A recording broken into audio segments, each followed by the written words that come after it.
What's up, family? So today our main topic we're going to talk about will be our carbs bad. But before we jump into that, when we out, I want to start with something funny. When we out on the lake, I'll see most time most black people are afraid of water. Most of them can't swim, so that's already in the back of my head, right? So when we out on the lake and I see a black family on the lake, whether they got a house on the lake or they just visiting for the day or whatever weekend, there's a 99.9% chance over half those people are wearing a life jacket. And I just think that is so funny because they look so uncomfortable. They in a big pontoon, and at least half of them on the boat got a life jacket on, looking all scared and terrified. So what I don't get is, why has this fear of water been passed down from generation to generation? Like, somebody got to break the cycle. Are you afraid of water too? Not really, but I am a little bit, like, especially like the ocean. Yeah. And I can't do the ocean. It's powerful. Yeah. Water can be powerful, but I just think if it's time for you to go, then it's just time for you to go. The water's just gonna take you out. I mean, that go for anybody. But as black people, we got to do a better job of taking some swimming lessons. And not being so afraid of water. All right.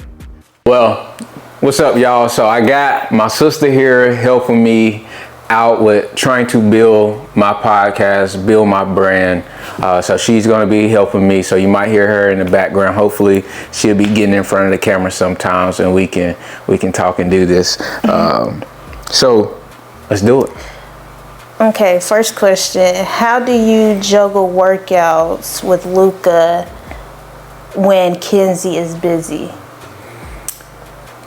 Well, there's been times where, I'm gonna be honest, I try to set my workouts up to where I know he's gonna be taken care of through her. So sometimes, usually most of my days, I'm trying to get up earlier in the day to get it done before he wakes up, because he wakes up on his own. He usually waking up between like 9:30 most days. So usually I'm trying to get most of my work, business, get most of my clients done before work. Now, the season that I'm in with being a parent, being a husband, and making sure that I focus on my fitness and growing my brand, sometimes a lot of my second workouts that I have, so I do, like, most of the time I'm doing 2 workouts in a day. So my 2-a-days, usually I try to get outside when he sleep for his nap. So he's usually napping for about 2 or 3 hours every day. So that's really the only schedule we got him on, is making sure he gets down for that nap around 12, 1 o'clock, somewhere around in there. If he's going down at 12, usually he might wake up 2:33. If he's going down at 1, he's probably waking up probably 3:34. So it's usually 2.5, 3 hour nap. So me and Kenzie, we try to get our stuff done during those times. Now, like recently, this week, Kizzy wasn't feeling the best, and with her not feeling the best, she went back there, took her a midday nap, while Luca was getting his nap in. And I had some business stuff that I had to prioritize before I got my second workout in for that day. And it didn't go as planned. As soon as I was getting up off that couch, just finished my pre-workout drink, he had just woke up. So I had to flip the script. Like, I could have easily gave an excuse, could have went in there, could have woke Kenzie up, told her, hey, she got Luca, she got to watch Luca, or left him in his room for as long as possible. But instead of doing that, I actually took him outside and revamped my whole workout. We got out there in the front yard. So instead of me being able to use all the equipment that I have for my workout, I actually used him as a part of my workout, because as a parent, as a dad, it ain't just about me now. It's about us as a whole. So I had to fix my whole workout up, and to make sure that, hey, I'm going to be there for my wife in the same moment that I'm going to be in here for him. And through that, I took him outside, let her get her rest so she can recover from being a little sick. And I took him out there with me. And honestly, that was probably one of the best workouts I could have ever had. Although I could have beat myself up and saying, oh, this wasn't a good workout, or no, I'm just not going to work out. So sometimes it's a struggle, but it's good that I'm so smart when it comes down to the fitness. So I'm able to, I don't have to write my workouts down. I can do my workouts depending on how I feel, how my body's feeling as I'm getting through that workout. So usually me, I never go in with a plan other than 1 or 2 exercises, and then the other 4 exercises, that's just off the top of the head. How am I feeling? What is going to help me optimize my workout? And just how am I going to benefit from that workout? So yeah. All right. Are carbs bad? So the topic of the day: are carbs bad? Carbs are just terrible. We can't have carbs. we can't have it. We can't. No, but honestly, I don't know where. Well, I kind of know where it came from. So it was a diet that's called the Atkins diet. The Atkins diet is pretty much it was by Dr. Atkins. It was named after him. With him and his patients years and years ago, he had to figure out a way for them to drop weight quickly, for people that had like diabetes and just health issues. So they had to find a way to drop weight quickly. Was it the healthiest way? No, they just had to find a way to get that weight off as quickly as possible. So that's how that came about. So this low carb, most people that you see nowadays, just look at the leanest people on earth. Look at bodybuilders. Bodybuilders, they eat lean meats and carbs. Lean meats and carbs all the time. And they can get so lean, 5% body fat, 3% body fat, and they get so lean. So why is that? So how can they get that lean, lose that much weight, keep that much muscle, and still get on stage and have some of the most amazing bodies, male and female? If that is the case, and then you also got to look at different countries that eat a lot of carbohydrates, no matter where those carbohydrates come from. So look at Japan. If you look at the Japanese people, no matter if the Japanese people are actually in Japan or they're in North Carolina, they're in California, no matter what.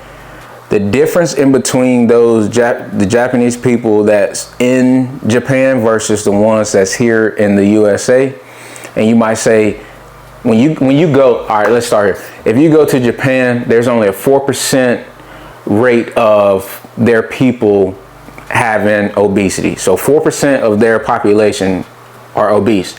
If you look in the USA, at least 44% of people are obese. Wow. And they eat carbs mainly over there, rice. What do we like to eat? Japanese food. Yeah. They look how much rice they give us. Mm-hmm. But what they having sushi.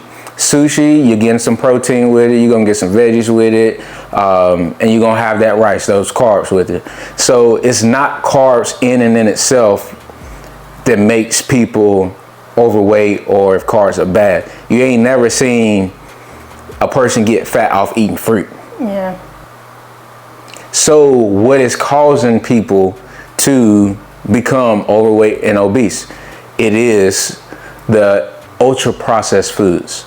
The foods that are in packages, it's in boxes, it might be in cans, it might be like juices. You would rather eat the fruit versus drink the fruit juice. Why? Because go ahead. I was gonna do a question. So you know, like HelloFresh, those type of meals that come in the mail is already pre-packaged, or Factor, they're already pre-packaged. So do you think that that's a good way to like meal prep, or do you think it wouldn't be a good idea to do that type of stuff? So when it comes down to, so when I say pre-packaged meals, like HelloFresh or Factor meals or like Trifecta, somebody's cooking their foods, you know exactly what's being in it. It's low ingredients, the least amount of ingredients, whole food form is what you want. So I don't care what diet you're on, what food, who you're getting it from, or if you're making it yourself, you want the least amount of ingredients possible.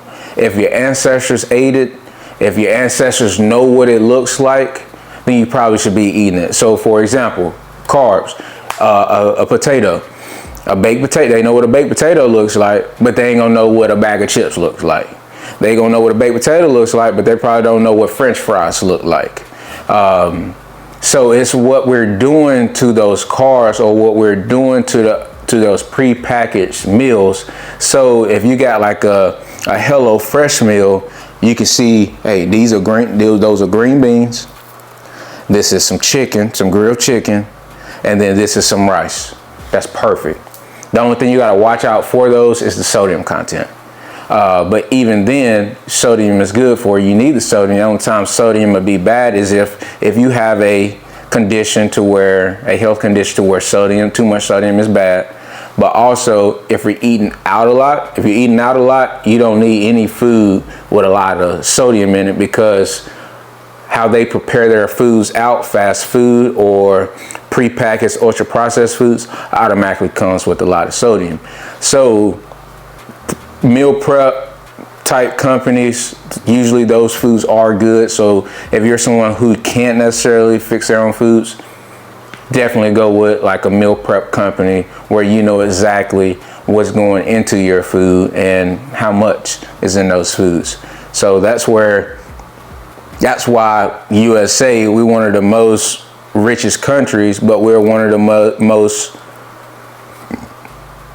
poorest nutritional countries there is, because it's all about the money and trying to make a dollar to make sure that we have something quick. So where do most people go wrong, and why they can't lose any weight? Most people go wrong is they try to cut out a single food group. So most people try to go keto. Keto means you're pretty much cutting out carbs. Or people try to go on a no fat or low fat diet where you're just cutting out fats, and your carbs are up, protein is up. So usually where most diets are alike is they all believe in high protein foods, but then most of the time they're trying to demonize a certain food group. I think that's the worst approach that you can have. And a lot of people say, hey, I'm going low carb. That's actually good. It's not that you're demonizing carbs. It's just, hey, I don't need as many carbs, because I know carbs are a quick fuel source for my body, for my mind. So if I'm active all the time, then maybe more carbs would be beneficial. But if I'm sedentary, I'm behind a desk all the time, maybe I don't need as many carbs if I'm not walking, getting in as many steps. Also where they go wrong is where they can't lose weight is they think that they should be eating less and moving more. And when you eat less and move more, your body, you're kind of contradicting yourself. So what I like to tell my clients, eat more, move more, because you're boosting your metabolism, but you're also telling your body, hey, I actually got food coming in. Now I don't have to store this fat. I can go ahead and use the fuel and use the nutritious food that I'm putting in my body. I can utilize it as energy, and I can be burning it up all day. So most people go wrong is they try to eat less, eat only 1,200 calories. eat 800 calories a day, or they try to fast or try to do all these cleanses and detoxes, then they go right back to eating the same thing. So I think that's where most people go wrong and why they hit a plateau. And most people think as soon as I went low carb, oh, I lost 10, 20 pounds real fast. Well, you got to think about when you get rid of carbs, you go low carb, carbohydrate. Carbohydrate means those carbs are helping you hydrate your body. That's why fruits and vegetables are so good for you. But when carbs make your body hold on to water, in which our muscles are filled up with water. That's what makes your muscles look big one day, or if you go out drinking or something, you might look a little bit more flatter where your muscles might not be popping out as much. It's because you're dehydrated. If you're drinking too much coffee or something and not enough water and going low carb, you might look a little bit more flat where your muscles might not be popping. So when you bring out those carbs, you bring those carbs all the way down, your body is getting rid of a lot of water weight. And when it gets rid of a lot of water weight, that's where we can get a little bit of motivation when we lose 10, 20 pounds in a month when we had started this new diet. Yes, some of it could be a couple pounds, could be of fat. Some of it can be of lean mass on the body. Because you're taking away that water from those muscles, but you want water in those muscles because that's what our muscles are filled up with. Our body is like 65-70% of water, so you want to make sure you got enough water, and what's going to help you keep that water in and help your body thrive, not just survive, will be carbohydrates. So if I was to tell somebody the game plan, I would say move more, eat more.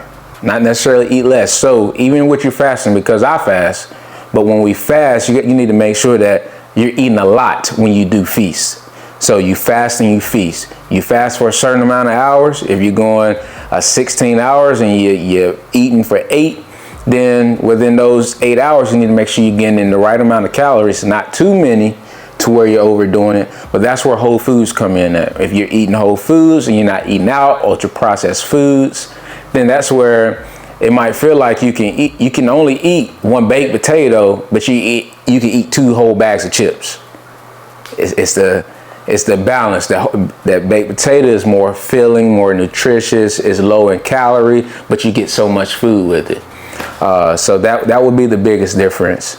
And why most people can't lose weight is because they try to eat less and move more, where it should probably be the opposite. Move more, eat more. So you're speeding up the metabolism, but you're also telling your body, telling your mind, hey, I can burn this energy. I got enough energy coming in, so I can continue to keep expending this energy that I have, the fat that's on the body that we're trying to get rid of. All right.